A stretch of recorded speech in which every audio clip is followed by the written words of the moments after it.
How to fix can't receive text messages in Poco X8 Pro. First of all, restart device. Press and hold volume up and power button, save time. Now here you will see two options, power off or reboot. And if you want to restart device, then this icon swipe down. After swipe down, restart your device. Now go back.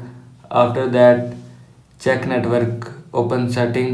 Scroll down. Click on mobile network. Now in mobile network, check network. After check network, now go back. After that, clear messages app cache. Open setting. Scroll down. Click on apps. Now here you will see app search. Messages app. Now click on messages app. Scroll down. Click on clear default. After click on clear default, messages app will be clear cache from your phone. Now go back.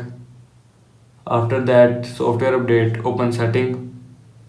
Scroll down. Click on search bar. Search update software. Now click on system updates and click on update. After click on update, your phone software will be updated from your phone. Now go back. After that, reset network setting. Open setting.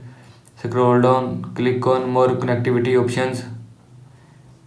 Scroll down. Click on reset Wi-Fi, mobile network and Bluetooth and click on reset setting. After click on reset setting, this will reset all network setting included Wi-Fi, mobile data, Bluetooth will be reset from your phone. This is how you can fix can't receive text messages in Poco X8 Pro. I hope so you like this video and thanks for watching this video.